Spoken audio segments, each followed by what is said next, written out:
অনুরোধ করব আমরা সবাই যেন শিবিরের যে গঠনতন্ত্র আছে সংবিধানটা একটু পড়া দরকার।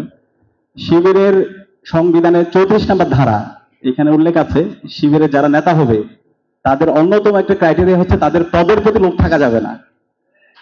কারো যদি পদের প্রতি লোভ থাকে, কেউ যদি সভাপতি হতে চায়, সেক্রেটারি হতে চায় অথবা অন্য কোনো পোস্ট পাইতে চায়, সে ডিসকোয়ালিফাইড।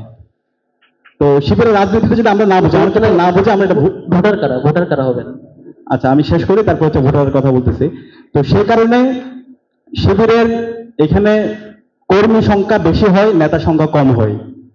এখানে হচ্ছে অন্যান্য পার্টি যে যা আছে আমাদের বন্ধুপ্রতিম ছাত্র সংগঠন, তাদের যে পলিটিক্স দেখি আমরা দেখি নেতার সাথে মধুতে এখানে ওইখানে, অথবা দেখা যায় হচ্ছে নেতার খুবই আস্থাভাজন, কিন্তু কমিটিতে যখন তার নাম থাকবে না এরপর দিন থেকে নেতাকে হচ্ছে সে পাইলে যেখানে পাবে সেখানে হচ্ছে তাকে হটাও, এই আন্দোলন শুরু হয়, আমরা এখনই দেখতে পাচ্ছি। কিন্তু শিবিরের কালচারটা হচ্ছে কেউ নেতা হতে চায় না, যখন কেউ নেতা হয় সে কান্না করে। আপনারা শিবিরের সেট গুলো যদি দেখেন, এখানে কেউ নেতা হতে চায় না, নেতা বোঝা বা ভারী হিসেবে দেখেন। হ্যাঁ, তো এখানে কর্মী হিসেবে থাকতে আশ্বস্ত তারা হচ্ছে ফিল করে। এবং শিবিরের যে নির্বাচন প্রক্রিয়ার কথা বলেছেন, শিবিরের প্রত্যেকটা স্তরে এটা বাংলাদেশের ছাত্র রাজনীতিতে একটি গুরুত্বপূর্ণ একটা, আমরা এটাকে প্রাউড ফিল করতে পারি।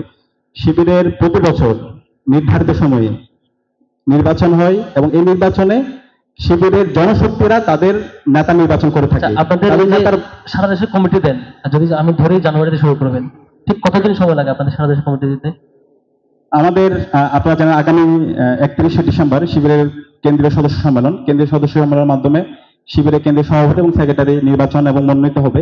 এরপরে 2 সপ্তাহের মধ্যে সারা দেশের আমাদের 144টি ইউনিট আছে, 144টি ইউনিটে সব সেট আপ সম্পন্ন হবে আমরা আশা করছি। একদম সবগুলো সেট আপ? হ্যাঁ, সবগুলো আমাদের। নিঃসন্দেহে অসাধারণ যে ছাত্র সংগঠনের 1 সপ্তাহের মধ্যে 2 সপ্তাহের মধ্যে সারা দেশের সকল কমিটি অ্যানাউন্স করতে পারবে, এটি নিশ্চয়ই ভালো এক্সাম্পল। আমি যাবো আমাদের